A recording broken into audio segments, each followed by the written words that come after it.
Morning, Ridge Point. Y'all go ahead and have a seat. If you got a Bible, grab it, open it up to the book of Revelation. I'm going to start there in just a brief minute. Chapter 21, you can beat me to it before I get there. You know what? Actually, no. Chapter 19. I was, we're singing this song. I was thinking this morning when we sing a song that your goodness has been running after me. I had a friend of mine that said years ago to me, I'll never forget it. He said, God can only be good if he still is when life isn't. And I remember even at the time, I was like, God, I'm a simple man. I'm like, God can still be good. And he just said, if God is truly good, then he's only good if when life is awful, he's still good. Because anybody can be good to us when life is good. I mean, we even have good feelings about people we don't like when life is really good. But what about when life flips upside down and life is bad? Is God still good then? Because part of what makes God so incredible, and as we talked about last week, even on Easter, not just a king, but the greatest king worthy to reign over our lives. Part of what still makes him that is that he is good when life is good, and he is equally still good when life is awful. And my wife and I, we had some really good friends in from out of town last night, just visiting for the evening. And these friends we've grown up with, 30 years we've been in each other's lives and just done all kinds of life together. And they're going through a season with their youngest son who's struggling with something they're trying to understand. And right now they're in that 1 month of learning everything and trying to figure out, is it everything from the absolute worst case scenario to even best case scenario? Could be pretty dramatic and life altering. And life is not good for them right now. And they're sitting on our couch last night and we're laughing and crying and sharing stories and praying for each other. And we get to the end of the night and they're headed back and we spent a moment, and my wife and I, and then we huddled up to pray, and we prayed over them and prayed for their son. And then my buddy, before I'm closing it out, I'm like, amen. And he grabs my shoulder and he pulls me back into our little huddle, and he just starts praying. And he just went on and on. God, you are so good. You're so faithful.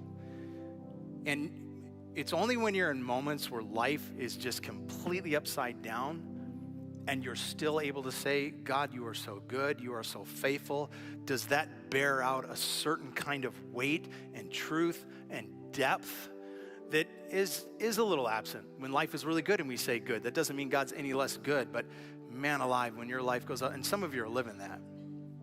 You know, some people here at Ridge Point, your story is that there are things going on in your life, your family, one of your kids, where life is just a mess and a bit upside down and not what you have picked, not what you have chosen, and yet you're still saying it too. And yet all of my life you have been so, so good. And maybe some of you, if you're just starting a journey spiritually to figure out if there even is a God, or if you have decided, no, Jesus is him, but you're early in that journey, maybe that still doesn't even make sense. But there are many of us, I think, in this room that could say, yeah, that's my journey. That'd be my story, is that life hasn't always been great, but God has always been so, so good to me.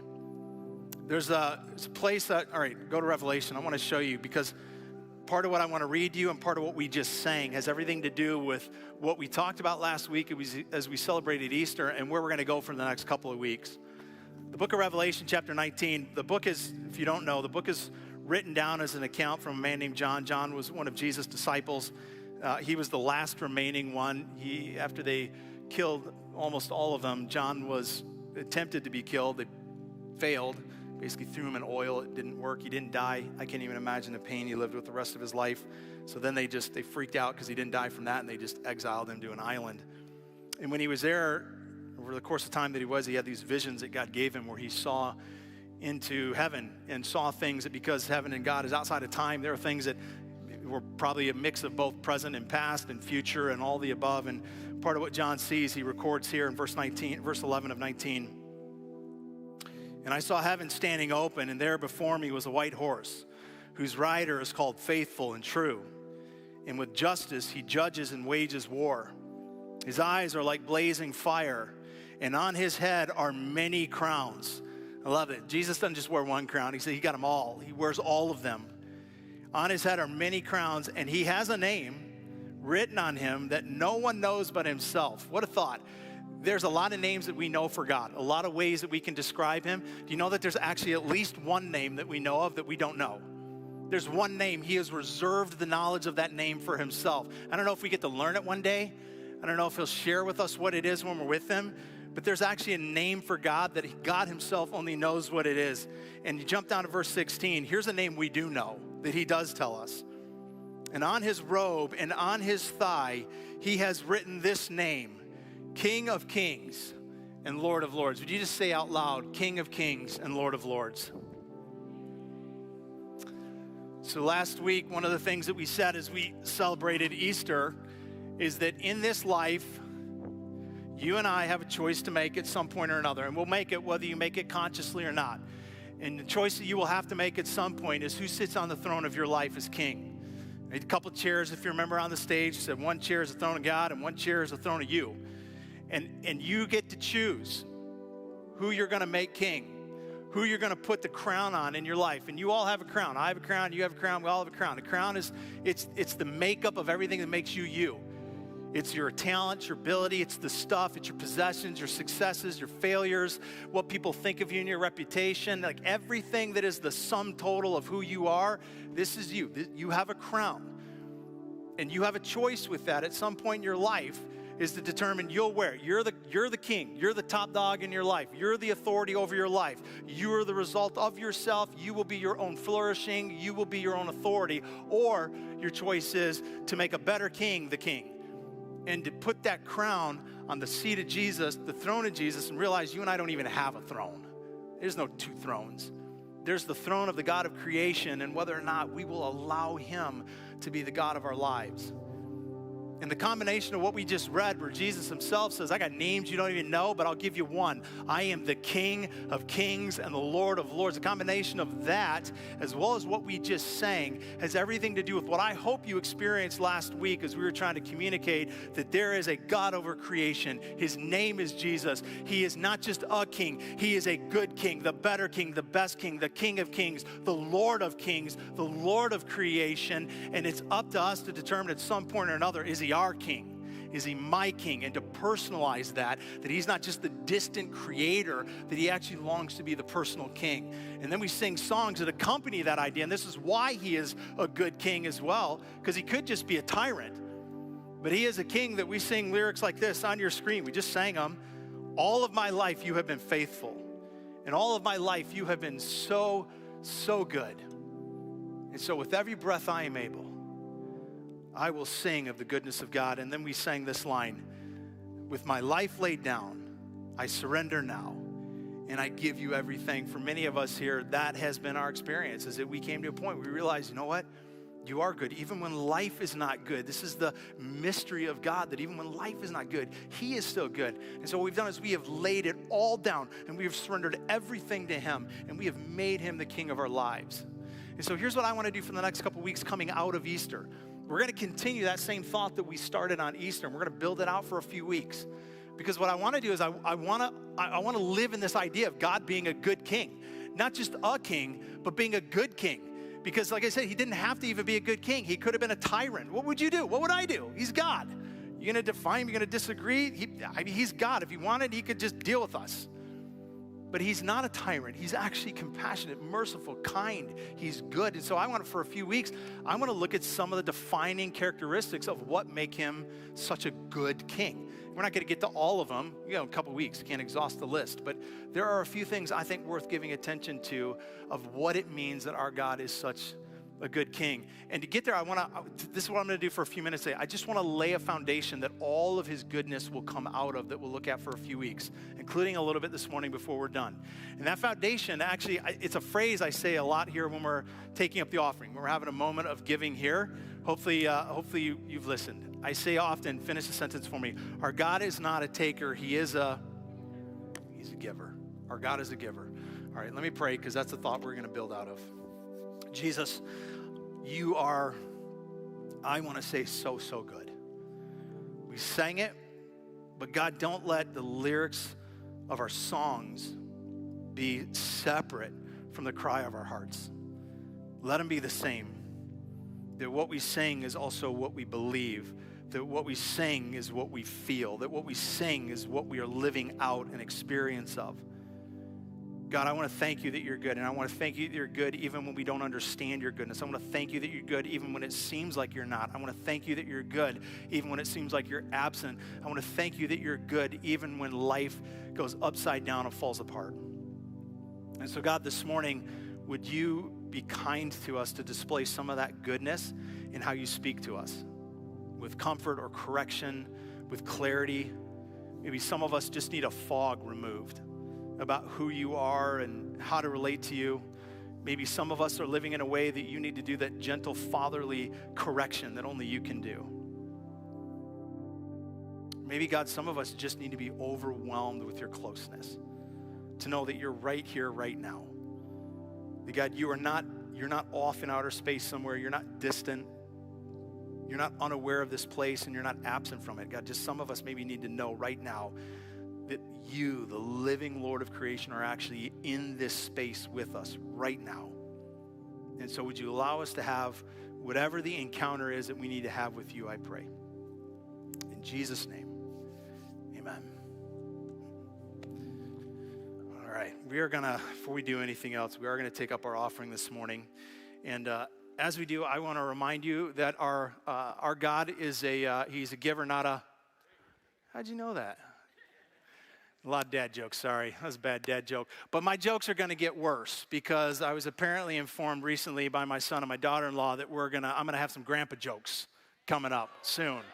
So, yeah. So I'm still trying to get my head around a little bit. I thought grandpas were super old people. No offense to the grandpas in the room. I just thought, what? No, it's not. My wife is like, what do you want to be called? I'm like, hey, let's start with not grandpa first, okay? Let's just begin there.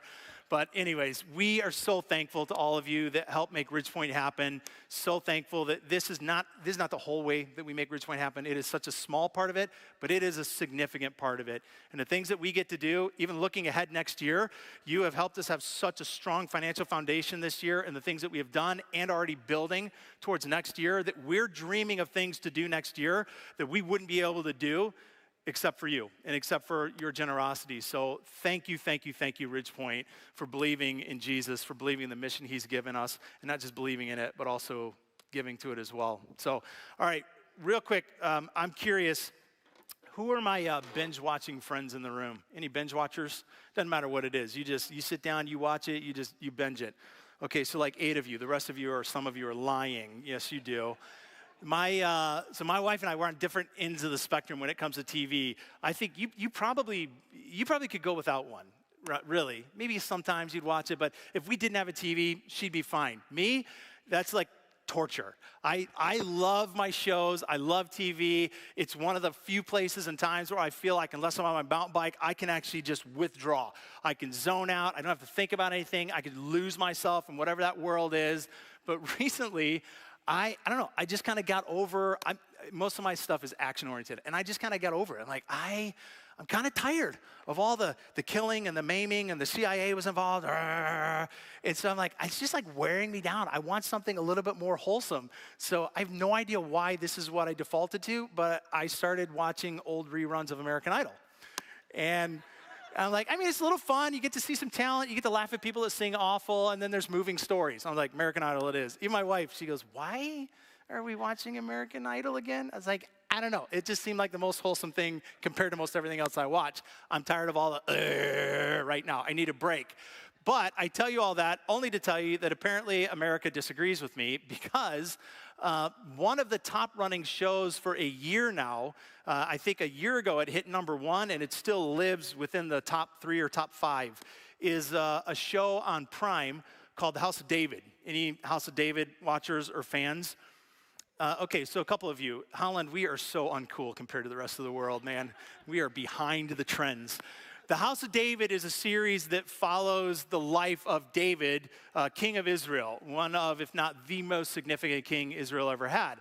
And it's to all the drama, all the warfare, all the fighting, lots of creative liberty taken to tell the story out of the scriptures, but they do a pretty decent job of telling the story. And I think it's interesting that it's a story about a king, the formation of his kingdom, especially one of the scriptures that is such high ratings right now among our country. And I think part of that is, go back to what I said last week, even though kings, kingdoms, monarchies, that is obviously not how we live, it's foreign to us. I think partly because it is foreign to us, it's intriguing to us. So we have a tendency to kind of lean in. We have interest, we have curiosity. We watch the royal family overseas and we get caught up in their drama, or we watch series about kings and kingdoms being forged and it becomes number one. And I think there's a certain lean into this because it's not our world. Interesting enough, though, if you look throughout the span of human history, this has been the form of governance for 95% of human history. Kings, kingdoms, monarchies, princes, princesses, the whole thing. This is how most of the world has been run most of the time, 95% of our history. Here's what's interesting, except for the people of God. When the people of God began to become the people of God, early on, God led them. And he was with them, promised them to become, his promise was, I will be your God, you will be my people. And then if you know the history of the Hebrew people, it wasn't long before they were taken captivity by the Egyptian empire. They were turned into slave labor, and for about 400 years, they lived under the oppressive thumb of the pharaohs. And then God hears the cry of his people for rescue, sends Moses. Moses goes and brings them out. Many of us know the story, obviously, I would assume. Even if you don't have a church background, you probably know the waters parted. Moses goes in, brings the people out. After that several hundred years of slavery, God then brings them out, sends them to a land of their own about 40 years later. But for the next 450 years, God himself is the only form of governance that the people knew. That's it. Him, and then he would have prophets that he would talk through to the people, and the people would talk to God through the prophet. But other than that, there's no layers, there's no bureaucracy, no red tape, no department of this and department of that. There's literally the people and God, and he led them. He was the king. He was the only authority. He was the only ruler over them. He led them to a good place where he took care of them. He provided for them, created flourishing in their communities and families. And it was God, the people, and God. And then they did what we do. They eventually started looking around at what everybody else had, all their neighbors and all the neighboring communities, all the neighboring nations. They had human kings. And part of what was also happening at the same time is that the Hebrew people were in this back and forth relationship with God where one minute they're walking with him and they're in rhythm and life is good, and then they'd fall out of rhythm and they'd worship other gods and life would fall apart. And in these moments, instead of pointing the finger here and going, well, this is our fault, we need to get back in rhythm with God, they would go, God did it. It's his fault. And all of that, their envy, their jealousy of what their neighbors had, their frustration with God, instead of realizing it was their own fault, led them to eventually go, we want a king. God's like, I'm your king. Now we want a different king. We would like an earthly king. And so last week, I took you to a book in the Bible in the Old Testament, Samuel. This is the prophet at the time. And I want to take you back there just to kind of take us back to where we left off last week, where the people have come to Samuel and said, hey, we don't want God as our king anymore. Essentially, we want a human king like everybody else. And by the way, how many times have we as a people also found ourselves starting to wander and drift away from closeness with God because we're pursuing what our neighbors have? Out of jealousy, out of envy, out of comparison. We want their neighborhood, we want their house, we want their reputation, we want their spouse. And we end up finding ourselves drifting away from who God is because of our desire to have what someone else has. This is exactly what they're doing. So here's where we were last week. Let me catch you back up again. Chapter 8, verse 1 of the book of 1 Samuel. When Samuel grew old, he appointed his sons, so Samuel the prophet, so God communicates through the prophet to the people. He appointed his sons as the leaders of Israel. The name of his firstborn was Joel, and the name of his secondborn was Abijah. And they served in Beersheba, but his sons did not follow in his ways. Matter of fact, they turned aside to dishonest gain and accepted bribes and perverted justice. So the elders of Israel gathered together and came together at Ramah. And they said to him, you're old and your sons don't follow in your ways. Now appoint a king to lead us, such as the other nations have. But when they said, give us a king to lead us, this displeased Samuel. And so he prayed to the Lord. And the Lord told him, listen to all the people are saying.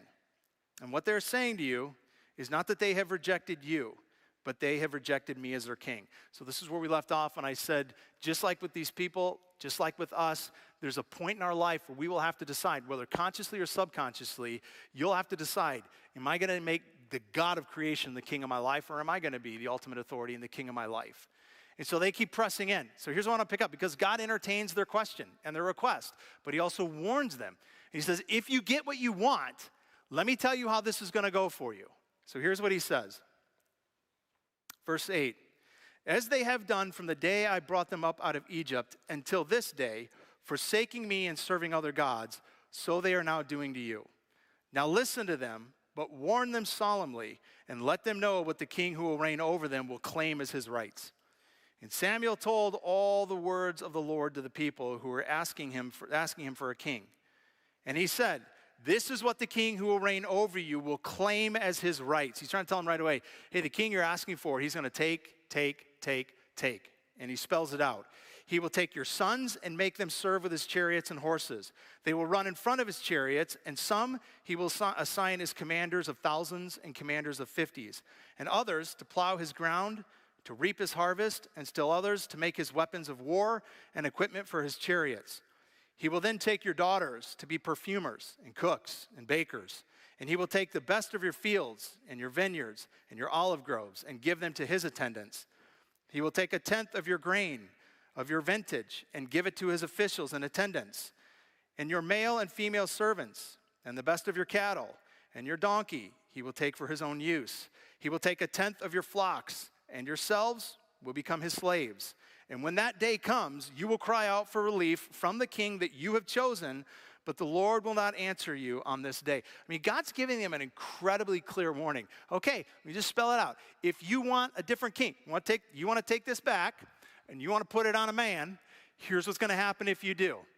All he's going to do is take.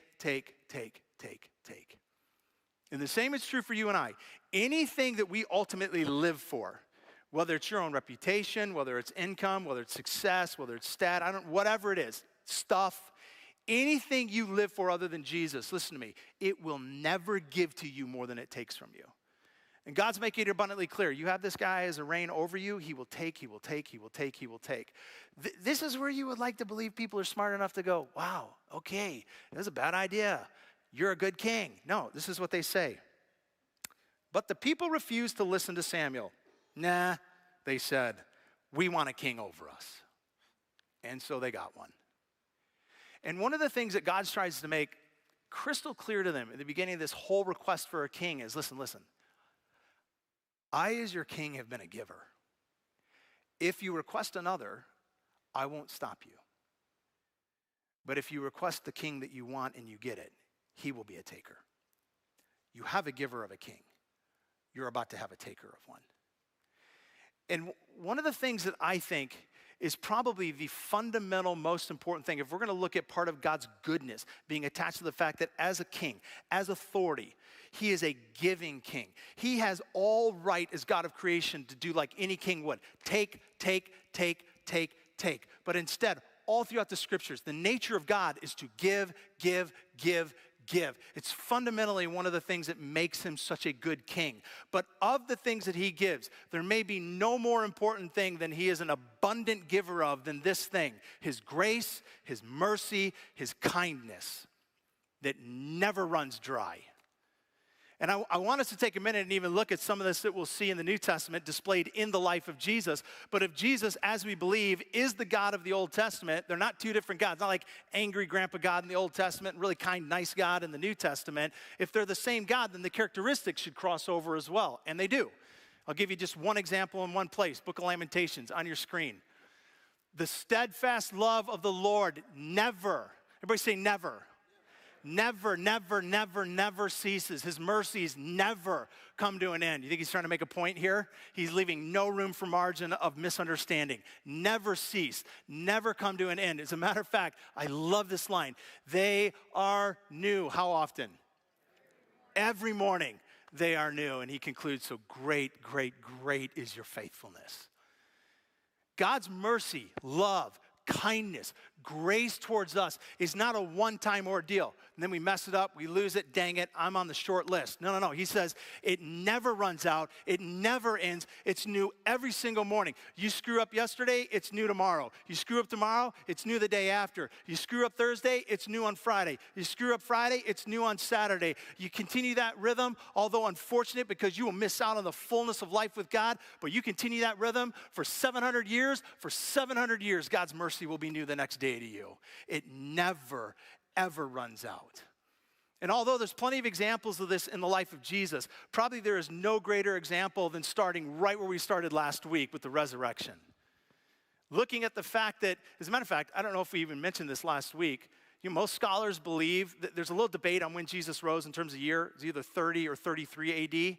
But most scholars, even increasingly so in the last number of years, are agreeing that it's likely that the actual day of his resurrection was April 5th, which was last Sunday, like literally Easter of last week that we celebrated. And so what we know is that for the next several weeks after the resurrection, Jesus is alive, which means obviously 2,000 some years into the future, but we are right now in the week after Jesus rose, celebrating the same time frame, 2,000 some years ago, but this is the week he would have been alive again. Came alive on Sunday, walked out of that tomb, and he's been alive the last couple of days and will be for the next several weeks with people, meeting with them, eating with them, restoring some who betrayed him, forgiving people, and just being witnessed as alive again by hundreds of people. This is, for me, this is one of the greatest evidences of God's relentless, never-ending compassion and mercy and grace towards you and I. And here's what I mean. If you were to, let's say today you decided at some point in the next few minutes, you know what, I don't like this guy, I don't like his sermon, I don't like him. And you haul me off the stage and you beat me half to death, and we've got this little mock cave in the background. You throw me in the cave and you roll a stone in front of it. And let's suppose for a couple of days I laid in there, I'm beat all up, maybe I even die from it, but either way, I come back 3 days later and I'm supernaturally healed. Like something happens. And I come out of that little cave back behind the building a few days from now, and I'm fully restored, I'm fully healed. I'm just telling you, Craig, he's coming out with a vengeance and a big old beat stick. And I'm going to do my best to be kind and compassionate to most of you, but there's a few of you I'm going to remember hitting me in the face, and I'm going to have a conversation with you. It ain't going to end well. That's just me, right? And here's Jesus. What is he? They murdered him. They betrayed him. They lied about him. They put on this ridiculous mock trial, and then they kill him in the most horrific manner. You know, it's said that the Romans didn't invent crucifixion, but they did perfect it. And it wasn't just torturous, it was humiliating. And all of this happens, and then they kill him, he dies, he comes back, and the first thing he does when he comes out of the grave has nothing to do with vengeance, has nothing to do with getting back at people who just put him in there. It's all grace, all love, all mercy, all kindness. It's all he poured out. Literally lives up to all the descriptions you can read about him in the book of Psalm over and over and over and over again that say our God is slow to anger and abounding in love. Which again is so significant to me, because if it's you and I, let's just get real. I mean, be honest. You and I, although we may be able to extend certain levels of grace and forgiveness, there's a limit. Like that bucket runs out eventually. And for some of you, it runs out real quick. Honestly, I mean, if you're driving on the road and you get cut off by somebody, you're ready to have a fight, some of you. You're looking around wondering who else around you in these other cars might go to Ridgepoint because you're about to give them the single finger salute. Right? Some of you are like, you're ready to go from getting cut off. Somebody talks about you online. Like, how ready are you to go nuclear? You're like, oh, well, I'll tell you, you know. Or somebody says something really offensive to you, and you're ready to gossip them right into the ground, or maybe you do. Somebody hurts you, and it's hardly an afterthought to be ready to just sever relationship. Literal whole wars in human history have been fought over personal offenses. And yet the God of creation, who we put in the ground, came out of that ground days later. And the only thing on his mind was to be kind and compassionate and gracious towards the very people that put him there. There might be no greater display of the limitless, unending mercy and kindness of God towards you and towards me than the fact that those who murdered him, he walked out of the tomb and wanted to love on them. Not get vengeance. Not put them back into the ground that he just crawled out of, that they put him in. but to be kind to them. Listen, I was thinking about it this way this last week. If the people that literally killed Jesus couldn't from that act make him hate them, then no amount of your backsliding, mistakes, regrets, hang-ups, screw-ups, or walking backwards away from God could ever, ever, ever, ever make him turn his back on you either. Not when the people that killed him got nothing from him but his love and grace and his promise of forgiveness if they turned to him. The Apostle Paul, who once wrote to church in Rome that he was a part of starting, did not, many of you know Paul's story, he did not start off as a follower of Jesus, hated Christianity. After the resurrection, his goal was, I'm going to stomp this whole thing out of existence. And yet he has this incredible encounter with Jesus, transformed his whole life, and he experienced the love. He experienced the mercy. As one that was killing Christians, experienced the love of God, not the wrath of God.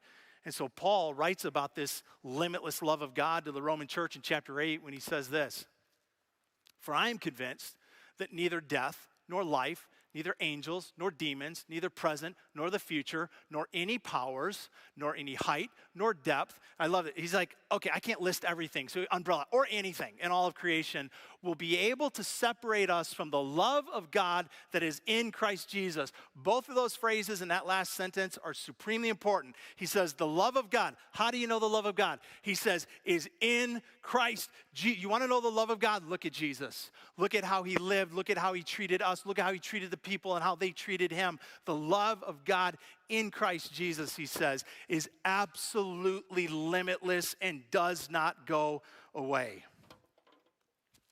So here's what I want to do. Grab your Bibles and go to Matthew chapter 14. Because there's no shortage of places that we could turn to and see Jesus displaying out this limitless amount of his grace and mercy and kindness towards us. I want to give you just a few minutes of one of my favorite stories in the Bible. It's an account of Jesus and probably the guy that messed it up, at least that we have on record more than nearly anybody else, Peter. And in their encounter and in this moment, super famous one, most of us are going to know it. Even if you don't have a church background, you probably are a little bit familiar with this story. But in it, I think, is a clear picture of not just how God relates to Peter in this moment, but I think how he longs to relate to you and I. And in particular, in the moments in our life where we are tempted to believe that we just screwed up way too many times. Or we have just fallen way too far away.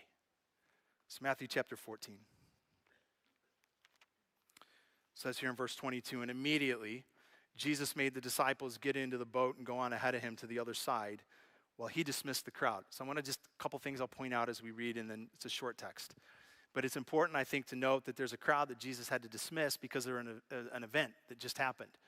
And if you read it in context, you know that what just happened before this is the feeding of the 5,000, which is this incredible moment, right? You got this kid, he brings one meal. He's like, I'd like to help. The disciples are like, not going to do much. Jesus goes, that's all I need. Prays, multiplies it, and then feeds 5,000 people. 5,000 was only the count of the men. Really weird. That's all they counted. So women and children, you add them in, you're maybe in the ballpark of 15,000 people that just got fed from one kid's meal. So this is an incredible, incredible morning. Like, I mean, if you're talking about like having a spiritual high, like this is it. This is where the disciples had to have had a moment where like, my gosh. Because they're front row. Like they're watching, they see the one meal and then they see everybody eat from the one meal. They're even distributors of it. They get some of the leftovers. So you've got to imagine at some point they're thinking like, what the heck just happened? Like, can you believe what we just saw? What we were just a part of? Like, this is amazing. Like, this is the best church ever. Like, this is a great moment. This is a good day. The thing is, it's not how the day is going to end. And this is why it's a simple verse. We could gloss right over it, and he dismissed the crowds to go away. But here's why it's so important. Because the day began incredible, and in just a couple hours, it's not going to end that same way. Because Jesus puts them in a boat, and everything is about to flip upside down before they have their next encounter with him. Because he sends them off, and he stays back. And here's why I think that's important. Because throughout my walk with Jesus, this seems to be my pattern. And I don't think I'm unique. I think it's probably a lot of our pattern. The pattern of these really incredible moments with God. And then not. Moments where he's so present and then he's absent. Moments where he feels so good and then moments where he feels like he's left you. Moments where you're just walking in rhythm with him and then other moments where you screw it up. Where life goes from really good to really bad. In the book of Psalm, David, the house of David, he'd write about this pattern that he would call, in his words, the green pastures and the dark valleys. Moments where life is really good, and then moments where life is really not good. And last week, we had a really good moment. It was a great Easter here. It was a great service. We had an incredible morning together, celebrating. It felt like and seemed like God was moving in a really good way. By the end of the morning, after both services, so many people, dozens and dozens of people, let us know that they had made a significant decision for Jesus, whether for the first time or just at some point they realized I was getting my eyes off. I'm kind of taking this back, and I need to make him king of my life again. A lot of people even got down on their knees as a sign to say, I'm surrendering to Jesus. Incredible. And maybe some of you even did. And here's what I wonder could be true. I wonder if some of you last Sunday, you had your moment. We were here. You're like, oh man, Jesus, yeah, and it's just great. And you get on, you walk out of that Sunday, and it's awesome, and it's incredible. And then you get to Monday, and you screwed everything up. Or you got to Tuesday and you screwed everything up. Or maybe it took you till Thursday and you just did something and you're like, why'd I act that way? Why'd I think that way? Why'd I do that? Or maybe you screwed up Monday, Tuesday, Wednesday, Thursday, Friday, and last night. And you came stumbling back in here and you're kind of feeling a little bit of shame almost. You're like, well, I guess I gotta go to church. And here's the thing. This is the green pastures and the dark valley kind of moments where it's like one moment we're walking with him and the next moment we kind of mess things up, or life just messes things up for us. And part of what I think is so important in this passage that I want us to see that happens next is not just how God in these moments longs to relate to Peter, but I think longs to relate to us. And that's why he gave us the story of Peter so that we would know it. Matthew chapter 14, go back. After he had dismissed them, so the crowd's gone, the disciples he sent off in a boat, he went up on a mountainside by himself to pray. So I don't know how long he's there, but nighttime comes, it says, and later that night he was there alone. And the boat was already a considerable distance from land, being buffeted by the waves because the wind was against it. It's a little bit of a gentle translation from the Greek. Buffeted by it's a storm. It's unnerving. They're all pooping their pants a little bit. This is not a good moment for the disciples. Verse 25, shortly before dawn, Jesus went out to them walking on the lake. And when the disciples saw him walking on the lake, they were terrified. It's a ghost, they said, and they cried out. But Jesus immediately said to them, take courage, it is I, don't be afraid. Peter, verse 20, Lord, if it's you, bro, who else is it going to be, Peter? Like, who else is it going to be? You ever seen anybody else walk on water? Peter? Heard of anybody walking on water? Hey, hours ago, we saw Jesus miraculously feed 5,000 people with a happy meal. Like, Peter, who else is it? Peter. Well, if it's you, then tell me to come out on the water and come to you. Here's what I love about Peter, for all the things you can criticize him. At least he's talking. At least he's asking some question. The rest of the disciples, they don't say nothing. They don't attempt to get out of the boat. They don't attempt to ask a question. And here's the thing, for all of us, at the beginning of your journey with Jesus, and then frankly, throughout your journey, there's going to be a series of if questions that you need God to answer for you. Especially in the early days, for you to believe there is a God, Jesus is him, he died, he rose again, and you need the forgiveness he offers on the other side of that resurrection. There's some ifs that we've had to have answered before we put our faith in that. And sometimes those ifs are emotional or relational or rational or historical or just logical. But there are barriers that we have to overcome as well before we start moving towards Jesus and away from having the crown of our own life to go, no, I'm going to give you the crown of my life. There's some ifs that we've had to have answered. And then as you get over the initial ifs, you're going to have them again. And you're going to have them again. Moments where you're going to have to wrestle with certain realities of who God is that don't make sense, that science can't explain, that logic doesn't make sense of, that you're going to have to wrestle with these certain, okay, God, if it's you. And maybe some of you are even there right now. Maybe for some of you, this is exactly where you're at in your walk with God. Maybe because you're still trying to figure out if there even is a God and if Jesus is him. You're like, I don't know, man, if there really is a God though, and whatever the if is for you. Or maybe you do believe. You've been going to church for a while, you're in the rhythm, you're in the routine, but you're just holding on to this. This is largely still in your hands, not on his head. Because there's a lot of ifs for you still. But if I really trust him, if I really surrender to him, if I really do life his way, if I really, and you fill in the blank. And maybe some of you, you're literally sitting, you're sitting in the tension of the tug of war right now. Of where am I going to place this crown? On his head, my head? And you're moving through your ifs as well. Maybe that's exactly where God needs you to be, in that tension of trying to decide with sincerity and deep conviction, where are you going to put the crown? Is it going to be on his head or is it going to be on your head?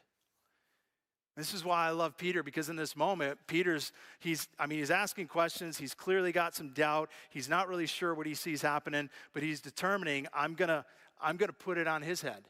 And he's the only one asking the question to even start to move to. Nobody else, again, is asking this question. I heard somebody say years ago, and it just stuck with me. If you want to meet Jesus out on the water, so in the experience of all the fullness of life that he's inviting us into, then eventually you got to determine to get out of the boat. And the boat is your life, your way of life, your rule of life, you being in charge of your life, not surrendering to him or submitting to him. At some point, if you truly want to experience and encounter God, then you got to let go and get out of the boat and follow him. Because as Erwin McGlassion, pastor and author, says, if we choose to stay where we are, we will stay who we are. And the other disciples, they've chosen to stay where they are. And they're about to miss out on everything Peter's going to get. Spoiler alert, he's going to walk on water in a second. But they're going to miss out on all of it. But Peter, at least for all of his knucklehead moments, is the one guy saying, but if it is, okay, then I'm going to try and figure out how to move towards you and away from what's familiar and away from what's comfortable. So here's where we go. Back to the text. Lord, if it's you, Peter replied, tell me to come out and visit you on the water. Verse 29, come, he said. And then he got down out of the boat and walked on the water and came towards Jesus. There's a couple of things about this moment that I wish I could go back. Wish we had like rewind on history and I could watch. The moment I'd love to watch most about all of this, it actually isn't him walking on water.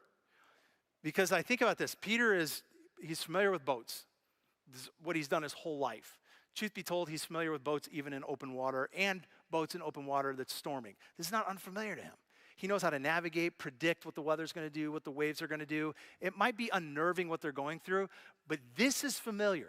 This is where he's made his reputation, his living. Everything about Peter is a boat. He knows a boat. And so here's this moment where Jesus says, come walk out on the water with me. And you get to wonder, at some point he's like stepping over the edge, right? And I don't know what he did, but I picture this in my head. I'm taking some liberty here, not in the Bible. But I'm picturing that he's like, is it gonna, the other disciples are like, dude, what are you doing? Is it holding him? He's like, oh my gosh.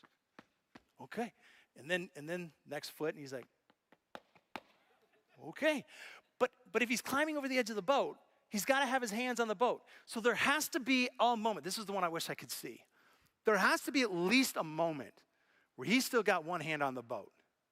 And this might be the biggest decision he had to make in the whole thing. I don't even know if the biggest decision was the first toe on the water. I think the biggest decision was when he let go. And he put all of his weight not on the water, in his confidence in Jesus. Because what he did when he let go of this was he didn't just let go of a boat, he let go of what was familiar, what was comfortable, what was predictable, what was manageable, what he could control. And he chose in that moment to do something that made absolutely no sense but God. But if that's really God out there. And he let go. And here's the thing, for a minute, I gotta imagine it was amazing. I don't know what he did. He's a guy, so I gotta imagine he acted like a guy. Did he dance or something? I was like, oh. He's like, hey guys, what? I don't know. I wish I could see what they did and what his reaction was, but I mean, he had to be lit up. It had to be a moment of just pure bliss. And when we have this moment initially, the first time you let go and say, all right, you are king, life is good. And you have your own kind of water walking moment. It's like there's just a joy all of a sudden you feel, a vibrancy, a sense of life. All of a sudden things start to make sense that didn't make sense before. There's stuff about even this book that is like, that actually makes sense. I used to think it was ridiculous. Your ideas start to change. Even people that have known you for a long time are like, you're not the same person. You don't think the same way anymore. You're like, I know, it's weird. I don't get it, but I love it. And you just have this incredible experience. And sometimes that can last for a long time. Sometimes it's short-lived, but nobody escapes the reality that at some point along the way, something will attempt to distract you and pull your eyes off of Jesus and have you drift back towards the things that prior, take that crown back, used to define who you were or be who you were or be where your trust was placed. You go back to the text, this is exactly what happened with Peter. Verse 30. But when he saw the wind, he was afraid and he began to sink. And he cried out, Lord, save me. Here's what's really interesting about him seeing the wind. It was not a new phenomenon. It wasn't like he stepped out in calm water And then all of a sudden a storm rolled in. The storm's been there. It's been there the whole time. The difference is that there was a point where he ignored it. He didn't care about the storm. He didn't care about the distraction. He was just eyes focused on Jesus. And then for whatever reason, he let his eyes drift ever so slightly off of Jesus back to what occupied his attention before Jesus fully occupied it. And that's when he begins to sink. That's when he starts to cry out. There's this clear moment where it's not a new event. The storm's already been there. But there's this reality that Peter goes back, in a sense, to what his focus was previously on instead of now being on Jesus. And how many times have I done this? How many times have we done this? Where I'm walking with God, and then all of a sudden, something begins to distract me. A thought, a habit, an ambition, where it's like one eye on Jesus, and then one eye starts to wander over here. And all of a sudden, I find myself drawn away from him. Maybe to things that even had my attention before, or maybe to new things that just try to occupy my life, occupy my attention, occupy my affection, and are fighting for me to make that what matters most, crown on that in my life instead of Jesus. And for some of us, maybe you're in the middle of that tension and that pull right now.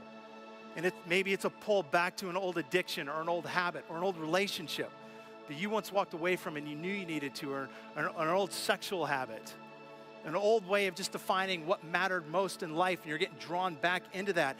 And maybe for you, the sign that possibly you've been ignoring is what should have been the sign to Peter, is that all of a sudden the ground underneath you is getting a little shaky. Is that life just doesn't feel as predictable, as stable. You can't quite put your finger on it. Something's not right. And it has nothing to do with life. It has everything to do with your focus. You are starting to take this a little bit off of his seat. And that's changing where you're putting your focus. And there's this tug of war that you're living in the middle of for some of you right now. Where are you going to really put this? And it used to be here, and you kind of pulled it back a little bit. And then what happens every time, inevitably, is the same thing that happened to Peter.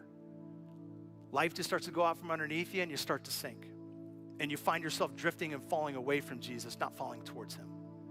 But here's the incredible thing, and it is the limitless compassion and mercy of God, is that the minute you and I call out to him, this is what he does. Immediately, Jesus reached out his hand and caught him. You of little faith, he said, why did you doubt? And when they climbed into the boat, the wind and the waves died down. And then those who were in the boat worshiped him, saying, truly, truly, truly, you are the Son of God. I love the word immediately. If what we believe is true, every word in this book is from God with intention and purpose and design. There's no filler words in here. Then that word immediately is so important, because it means that you can mess it up 100 times, and his mercy doesn't just restart every day. The minute you and I find ourselves drifting away from him, the minute we say, God, I need you again, I need to be locked on you, immediately his turn is to you and me. Not with hesitation, not with rebuke. Like, he doesn't come to Peter and go, come on, Peter, how many times? You just saw the feeding of the, Peter's like, blip, blip, blip. He's like, seriously, this is it, man. I can't keep, you're just exhausting nothing. He doesn't read him the riot act. He doesn't shame him. He doesn't rub his face in it. He says immediately. He runs to him and grabs his hand and picks him up. And this for me is the best part of the story. It's what's not said. How did they get back to the boat? They didn't swim. The text says Jesus grabbed him and pulled him up. So if he's pulling him up and they're not near the boat, how are you going to get back to the boat? The cool thing is, Peter didn't walk on water once, he walked on it twice. And you know what? If he would have fallen again, he would have walked on it 3 times. And if he would have fallen again, according to the mercies that restart every day, he would have walked on it 4 times. There is an inexhaustible, unbelievable amount of grace and mercy and kindness and compassion that God gives and gives and gives and gives and gives. And it doesn't just make him good, it makes him the best. It makes him the best king. It makes him the only king worthy to put the crown on his throne, his throne, and say, I worship you and I worship you alone. And sometimes the bravest thing that we can do as followers of Jesus is to have a moment where we just admit, like Peter did, help. Text says that he looked and saw the wind and waves, began to sink, and then cried out for help. That's the baseline of what repentance is. Sometimes the bravest thing you can do is just say, God, there is a pull on me away from you. Help. And the promise of the scripture is the moment you do, he runs to you, grabs you, picks you back up, and walks with you again as your friend, your savior, your father, and your king. And the incredible thing is, as that happens, it's not just to the benefit of your own life. It says they get back to the boat, and all these doubters and skeptics that never had a word to say and didn't dare get out of the boat themselves, what does it say they all do? They all worship and go, truly, truly, truly, oh my gosh, you're the Son of God. When you have moments where you continue to lean into the grace of God, realizing it is limitless, instead of pulling back, going, oh, I did it too much, I did it too long, I did it too far, it doesn't just reunite you. It doesn't just refresh you. What happens is the people around you, watching what happens in you, also start to go, holy smokes, that's different. There's a God, and you will find that not only are you drawn to worship him, the people watching how you worship will be drawn to worship him as well. So Jesus, I just want to end my words here right now.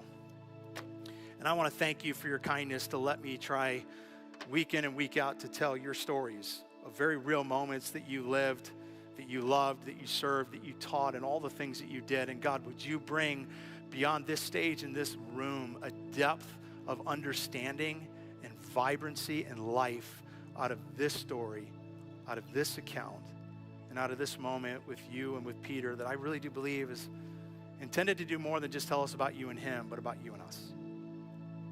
Not just what you did, but what you still do. That we would find ourselves walking with you and every single day, drinking deeply from your restorative, forgiving, kind grace that renews every morning to your glory and to our benefit. Amen.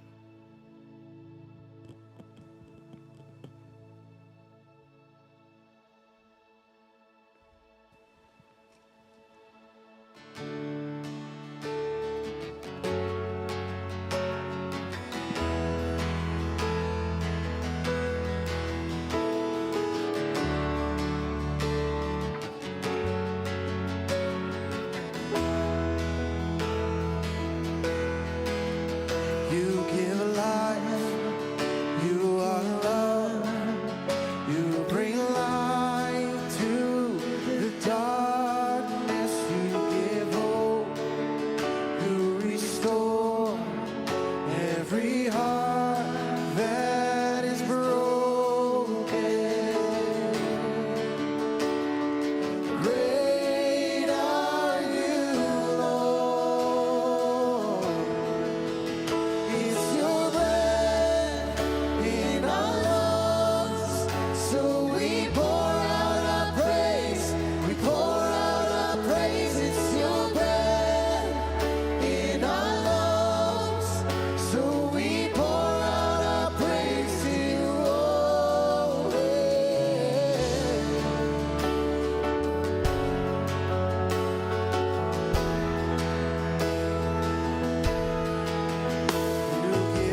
that's our hope, is we all go into this week, is that we would go with that song, not just being in our mind, but being our life. Is that, God, we're going to live this week to just pour out our praise, because as we began this morning, you are so, so, so good to us. A couple of things as you walk out really quick. If you are new to Ridgepoint or even just newer, a couple of ways we would just love to share more of who we are and open up opportunities for you to take steps with us forward should you be ready. One, on the back of all your chairs, there's a little disc. All you got to do is hold your phone by it, and it brings up a website you can click on. We call it the Hub. We have a digital one. We also have a physical version upstairs and also down below if you want to talk to somebody in person. It's just a way for you to say, hey, I don't want to just be a seat dweller. I want to know more about this place, who we are, what matters, what do we believe God's called us to do, who is God, if that's where you're at in your journey. That's a great place to begin. This week is a unique week because we're actually doing a live version of that. We call it Discovering Ridge. So immediately following this service, upstairs in a cafe we call Rin's Cafe, there's going to be a couple of us up there, a few of our staff. My wife and I will be up there for a few minutes, and we'd just love a chance to meet you, welcome you, say hi. Maybe you've been around for a while, but really have just kind of stayed back in the shadows. This would be a great place for you as well. So whether you're brand new or just not really connected, don't know what's what around here at Ridgepoint, would love a minute just to meet you, share more about what we care about, who we care about, and what we believe God has given us to do in this region and in this world. Otherwise, I hope you go into this week and just know that the relentless, inexhaustible mercy and grace of Jesus is for you. And it is renewed for you every single morning. So live out of that and live it out in a way to give it to others too. We'll see you next Sunday.